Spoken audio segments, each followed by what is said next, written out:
Assalamualaikum teman-teman, selamat berjumpa lagi dengan saya Abdurrahman dan masih tetap di channel Abdurrahman ya. Dan masih tetap juga mengupas tentang seputaran gangguan asam lambung dan anestesi psikosomatis.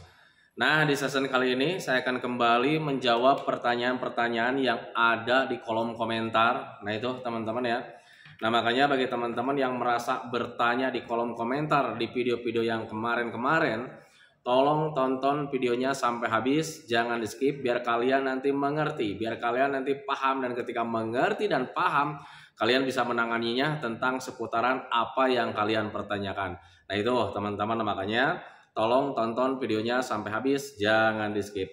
Dan kemudian seperti biasa ya, bagi teman-teman yang baru bergabung, kalau seandainya kalian mau bertanya tentang seputaran gangguan asam lambung dan anestesi psikosomatis, alangkah baiknya kalian tonton dulu video-video saya sebelumnya, karena untuk seputaran gangguan asam lambung dan anestesi psikosomatis semuanya sudah saya share. Dari mulai cerita saya yang terkena gangguan asam lambung dan anestesi psikosomatis, kemudian merasakan 1001 macam sensasi yang sangat tidak nyaman, itu sudah di-share teman-teman ya. Dan kemudian bagaimana cara menangani setiap sensasi yang hadir, itu juga sudah di-share. Nah makanya biar lebih jelas, biar lebih detail, alangkah baiknya kalian tonton dulu video-video saya sebelumnya. Nah itu teman-teman ya. Dan kemudian bagi teman-teman yang baru bergabung juga, seperti biasa juga, kalau seandainya kalian belum subscribe channelnya, mohon videonya itu di-subscribe dulu, karena untuk subscribe itu tidak memerlukan biaya, tidak memerlukan pendaftaran. Jadi subscribe itu adalah hal yang sangat mudah sekali bagi teman-teman lakukan ya. Jadi teman-teman itu cukup memijit saja tulisan subscribe, biar kenapa?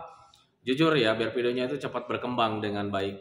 Dan kalau seandainya videonya itu berkembang dengan baik, sudah barang tentu itu akan menambah semangat tersendiri buat saya untuk terus nge-share tentang seputaran gangguan asam lambung dan anestesi psikosomatis ini terhadap kalian. Kemudian yang lebih penting dan yang lebih utamanya, tekan juga tombol lonceng sama tombol like-nya ya, biar kalian itu dapat notifikasi atau pemberitahuan video saya yang terbaru. Karena saya itu akan terus nge-share tentang seputaran gangguan asam lambung dan anestesi psikosomatis ini terhadap kalian, dengan tujuan semoga saja videonya itu menjadi wasilah atau jalan keluar bagi kalian yang sedang mengalami gangguan asam lambung dan anestesi psikosomatis hingga membaik, apalagi sampai sembuh total. Amin ya rabbal alamin. Ya minimal hanya memberikan motivasi saja, atau lebih minimalnya lagi hanya sekedar menemani kalian yang sekarang sedang merasakan tidak nyamannya dari gangguan asam lambung dan anestesi psikosomatis. Nah itu teman-teman ya. Nah kembali lagi ke topik utama teman-teman ya. Di sini pertanyaannya itu sangat banyak sekali, karena memang ada ada 3 video yang belum saya respon teman-teman. Nah makanya pertanyaannya semuanya saya tulis. Tetapi lagi-lagi bagi teman-teman yang bertanya pasti tidak akan terjawab semua teman-teman ya, karena terbatas oleh durasi waktu. Nah makanya bagi teman-teman yang tidak terjawab pertanyaannya, mohon maaf sekali atas keterbatasannya. Kemudian kalian juga jangan terlalu khawatir, jangan terlalu bimbang, jangan terlalu bingung teman-teman ya. Apa yang kalian pertanyakan, apa yang kalian keluhkan, itu kalian nanti bakalan membaik dengan sendirinya. Karena jujur, gangguan asam lambung dan anestesi psikosomatis itu bukan gangguan yang berbahaya teman-teman ya.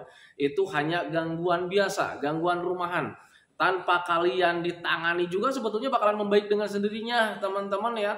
Tetapi mungkin perbedaannya sangat besar. Kalau seandainya kalian tidak diapa-apain, kalian bakalan sembuh, cuman mungkin durasinya agak begitu lama. Tetapi kalau misalnya kalian ditanganinya dengan metodenya gitu teman-teman ya, kalian konsisten menjalankan metodenya, itu pasti kalian bakalan lebih cepat membaik. Nah itu teman-teman, makanya usahakan untuk orang-orang yang terkena gangguan asam lambung dan anestesi psikosomatis, jangan terlalu khawatir tentang seputaran gangguan asam. Nah itu teman-teman ya. Nah pertanyaan pertama, saya sudah jalankan 3P selama 1 minggu, tapi kenapa sensasinya awet ya Pak? Untuk orang-orang yang terkena gangguan asam lambung dan anestesi psikosomatis, perlu kalian ketahui bahwa orang yang terkena asam itu punya 2 gangguan teman-teman ya. Jadi selain gangguan medis, itu kita juga terkena psikis. Nah itu teman-teman, nah, makanya ketika orang-orang yang terkena gangguan asam lambung dan anestesi psikosomatis pasti mengalami keheranan lah. Kenapa nih sensasinya awet nih? Sudah 1 minggu, 2 minggu misalnya seperti itu, kok belum hilang-hilang juga? Karena jujur untuk orang-orang yang terkena gangguan asam lambung dan anestesi psikosomatis, ketika kalian ingin menangani hal seperti itu butuh proses teman-teman ya. Karena gangguan asam ini berbeda dengan gangguan yang lainnya. Kalau seandainya kalian mungkin sakit gigi teman-teman ya, kalian beli obat warung saja selama 1 minggu itu pasti udah beres teman-teman. Nah tetapi untuk gangguan asam lambung dan asam psikosomatis itu, selain kita konsisten menjalani metodenya ya kita juga harus penuh semangat menjalankan metodenya teman-teman ya. Jadi tidak serta-merta kita pahami hari ini kemudian melakukan pembiasaannya selama 1 minggu itu pasti kita itu bakalan membaik, tidak seperti itu. Karena untuk asam lambung dan asam psikosomatis itu butuh pelatihan dan butuh pembiasaan. Dan yang namanya butuh pelatihan, kata-kata pelatihan dan pembiasaan itu pasti kita itu tidak terlepas dari tempo dan jangka waktu. Nah itu teman-teman ya. Nah sekarang kalau seandainya kalian bertanya juga, terus jangka waktunya sampai kapan Pak? Tergantung daripada siapa orangnya teman-teman ya. Kalau seandainya kalian rajin gitu teman-teman ya, konsisten menjalankan metodenya, itu pasti kalian itu bakalan cepat membaik teman-teman ya. Jadi dalam mingguannya itu ada perubahan lah. Jujur yang saya alami dulu saat terkena gangguan asam lambung dan asam psikosomatis, ketika saya konsisten terhadap metodenya teman-teman yang menjalankan metodenya itu dengan baik gitu, itu perbaikannya itu nggak terlalu besar teman-teman. Dalam mingguannya itu nggak terlalu besar, saya nggak berani berbohong teman-teman ya.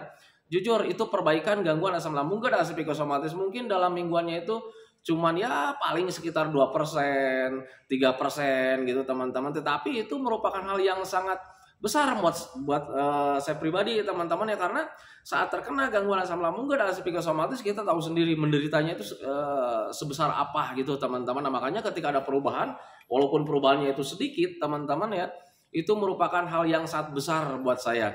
Nah itu teman-teman, makanya usahakan tuh orang-orang yang terkena gangguan asam lambung dan asam psikosomatis, ketika kalian saat ini sudah menjalankan 3P-nya, bersabar saja karena semuanya butuh proses teman-teman ya. Karena ini gangguan asam lambung dan asam psikosomatis itu butuh pelatihan, butuh pembiasaan teman-teman. Kemudian yang keduanya, kalian itu harus konsisten ya.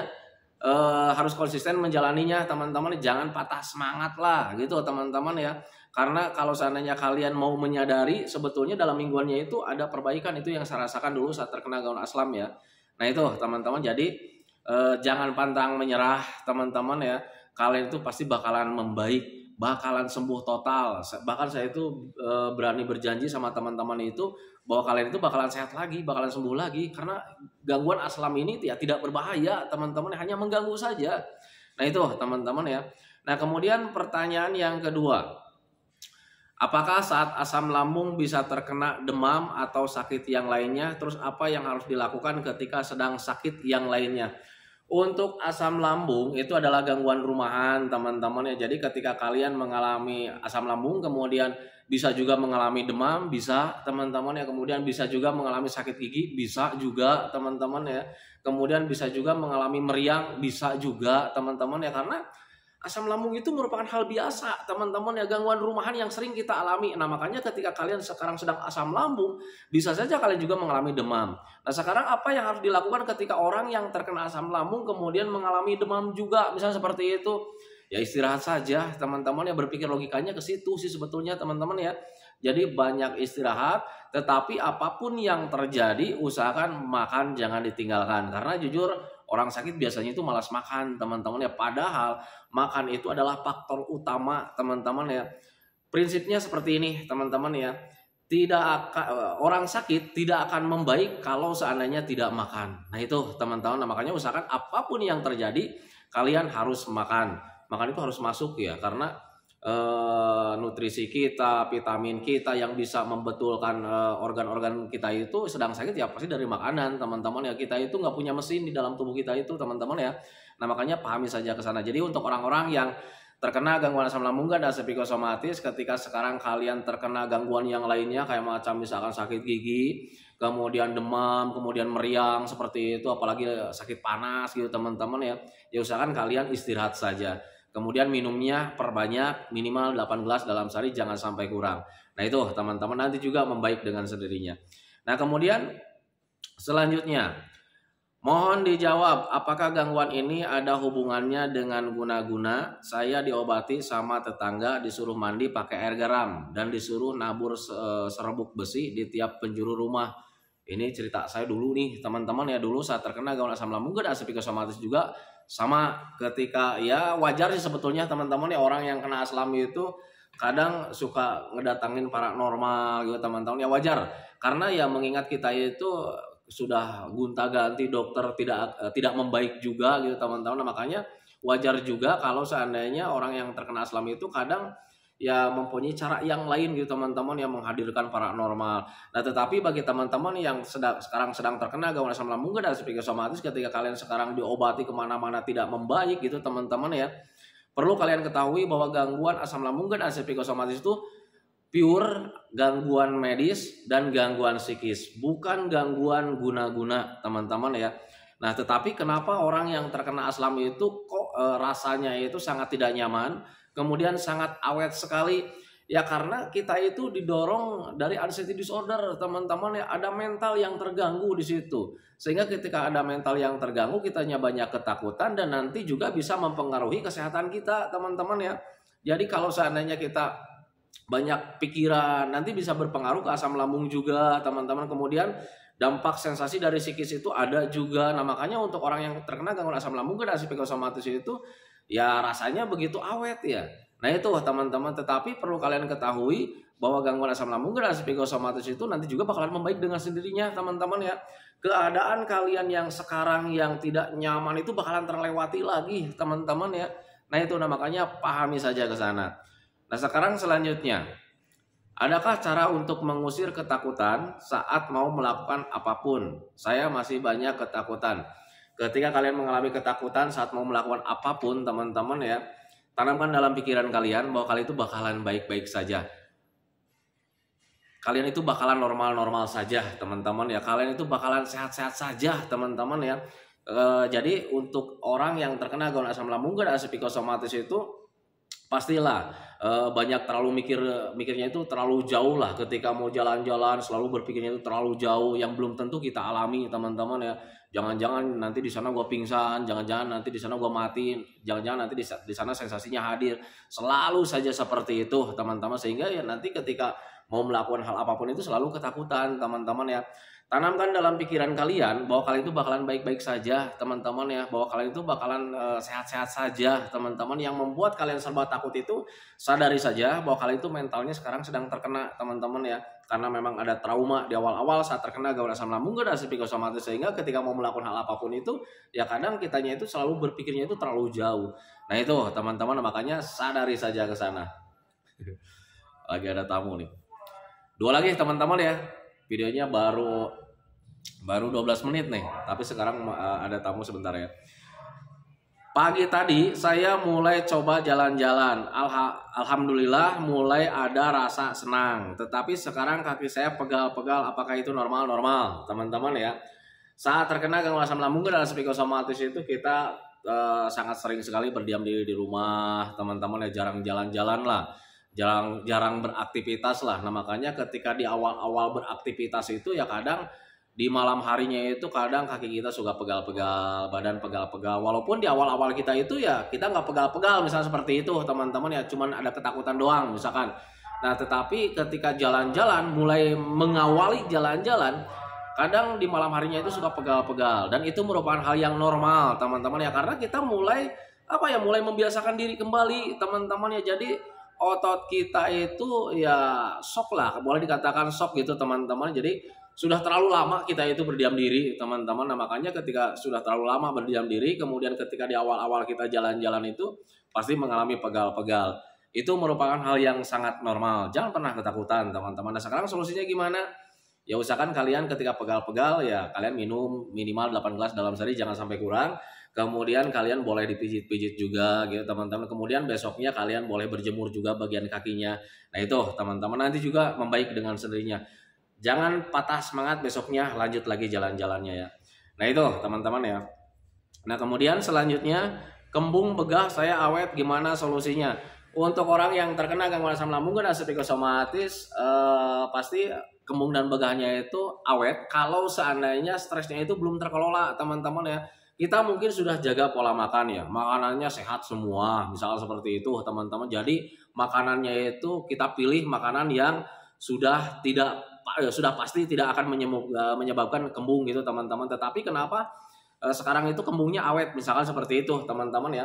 Selama stresnya masih belum terkelola, teman-teman ya sudah pasti kembungnya itu bakalan hadir teman-teman, karena yang menyebabkan kembung dan begah itu dari asam lambung yang belum normal. Asam lambung yang belum normal atau asam lambung yang tidak normal penyebabnya selain daripada makanan yang kurang sehat atau yang kurang cocok, itu bisa dari stres juga teman-teman. Kalau seandainya kita stres, terlalu banyak berpikir tentang penyakit, kemudian terlalu banyak berpikir ke hal yang berbahaya, terlalu banyak berpikir ke penderitaan teman-teman ya, di situ menjadi stres, dan ketika stres itu menyebabkan asam lambung kita itu menjadi tidak normal lagi, dan ketika asam lambung kita menjadi tidak normal lagi sudah pasti nanti bisa menimbulkan gas. Nah itu teman-teman, nah, makanya orang yang kena asam lambung itu sering mengalami kembung dan begahnya itu selalu lama gitu teman-teman ya. Nah penyebabnya biasanya dari sana, selain daripada makanan yang kurang sehat, bisa juga dari pola pikir kita yang belum sehat gitu teman-teman. Jadi selalu stres lah, banyak mengalami ketakutan. Nah itu teman-teman. Nah sekarang solusinya gimana? Hindari stres, jangan terlalu banyak pikiran teman-teman. Kemudian tetapkan makannya, harus makan makanan yang sehat. Kemudian minumnya minimal 8 gelas dalam sehari, jangan sampai kurang. Kemudian bantu juga dengan sering berjemur, terutama bagian depan teman-teman. Tetapi untuk orang-orang yang terkena aslam itu berjemurnya alangkah baiknya kalian hindari bagian kepala teman-teman ya. Jadi ketika kalian mau berjemur itu usahakan kalian duduk di antara yang panas dan yang teduh. Ketika kalian mau berjemur bagian depan, usahakan bagian kepala masukin ke bagian yang teduh. Begitu juga dengan bagian belakang. Ketika kalian mau menjemur bagian belakang, usahakan bagian kepala itu masuk ke bagian yang teduh. Nah makanya untuk orang yang terkena aslam, berjemurnya itu harus di antara yang panas dan yang teduh. Kenapa saya selalu menghimbau bagian kepala itu jangan ikut terjemur dahulu? Karena orang yang terkena asam lambung dan asam psikosomatis itu gampang pusing, teman-teman ya. Dan kalau seandainya kita pusing akibat keseringan berjemur bagian kepala, teman-teman ya, kemudian perasaan kita itu belum bisa menerima tentang hal-hal yang negatif, contoh lah misalnya pusing gitu teman-teman ya, nanti cemasnya hadir lagi, kenapa lagi nih gue dipusing nih. Nah itu teman-teman ya, nah makanya usahakan untuk orang-orang yang terkena gangguan asam lambung dan asam psikosomatis berjemurnya harus diantara yang panas dan yang teduh. Hindari bagian kepala itu terjemurnya itu begitu lama. Nah itu teman-teman ya. Nah itu teman-teman ya, videonya ini pertanyaannya masih banyak juga, tetapi udah dipanggil nih, ada tamu dulu sebentar teman-teman ya. Bagi teman-teman yang belum terjawab, mohon maaf sekali atas keterbatasan saya teman-teman ya. Semoga saja kalian tidak marah, semoga saja kalian tidak kecewa. Tetapi perlu kalian ketahui teman-teman ya, apapun yang kalian pertanyakan saat ini itu tidak berbahaya teman-teman ya. Kalian itu bakalan normal lagi, kalian bakalan sehat lagi, kalian bakalan sembuh lagi. Bahkan saya berani berjanji sama teman-teman itu bahwa teman-teman itu bakalan sembuh lagi. Nah itu teman-teman, makanya jangan terlalu khawatir. Nah itu teman-teman ya videonya, semoga saja videonya itu menjadi pencerahan buat kalian, semoga saja videonya itu menjadi wawasan buat kalian. Ya minimal hanya sekedar menemani kalian lah yang sekarang sedang merasakan tidak nyamannya dari gangguan asam lambung dan asam psikosomatis. Kemudian seperti biasa sebelum saya akhiri videonya, saya selalu mendoakan sama teman-teman itu, semoga saja teman-teman itu cepat sehat lagi, cepat sembuh lagi, cepat kembali lagi keadaan kalian yang dulu. Baik semangatnya, moodnya, tertawanya, pokoknya kehidupan kalian yang berwarna itu semoga saja cepat kembali lagi, karena memang saya yakin 100% bahwa keadaan kalian yang dulu itu sangat dirindukan sekali. Nah itu teman-teman ya, kemudian doakan saya juga teman-teman ya agar saya itu tetap sehat, tetap kuat, tetap ceria, agar masih bisa tetap menemani kalian. Santikan videonya teman-teman ya. Assalamualaikum warahmatullahi wabarakatuh.